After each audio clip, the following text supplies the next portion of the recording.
Bonjour, bonsoir à tous, merci à vous qui nous écoutez depuis votre voiture, dans le métro, dans le bus, en vous réveillant ou en allant vous coucher.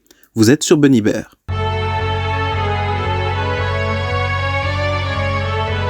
Au programme de ce podcast, on va s'intéresser à la grippe. Alors ça ne vous a pas échappé qu'il y a eu une semaine de pause.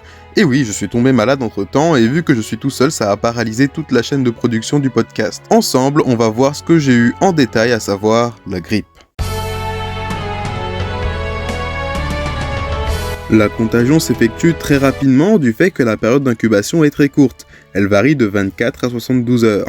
Elle aboutit chez la plupart des sujets à un éclatement brutal de la maladie. On ressent notamment des frissons, des céphalées, une sensation de malaise, des courbatures, des douleurs musculaires, parfois de la prostration accompagnée quelques heures plus tard par une température élevée pouvant dépasser les 40 degrés. Cet ensemble de signes constitue le tableau observé le plus souvent lors des épidémies. Une toux sèche s'installe généralement. Le syndrome respiratoire se manifeste par une réaction inflammatoire du rhinopharynx et du larynx, par de la trachéite et par une voix enrouée. La maladie évolue la plupart du temps d'une façon bénigne, qui n'est pas dangereuse.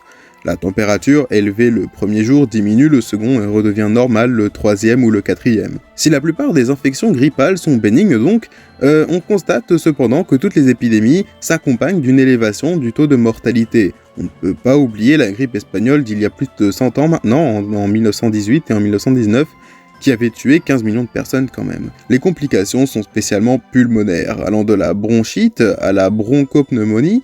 Parfois, ce sont des surinfections bactériennes, le plus souvent chez les vieillards et les insuffisants respiratoires. En dehors des complications pulmonaires, on observe quelquefois des complications nerveuses, voire même cardiaques. Et pour finir, je vais vous épargner tous les détails sur sa classification, mais ce qu'il y a d'intéressant à savoir, c'est qu'il existe un vaccin, tout comme pour le Covid, qu'on peut répéter à maintes reprises pour se constituer une immunité. C'est la fin de ce podcast, merci de l'avoir écouté, il était très court mais je ne pouvais pas faire autrement étant donné que je suis toujours un peu malade. Abonnez-vous, ne manquez pas les autres émissions et puis je vous dis à demain pour un prochain podcast.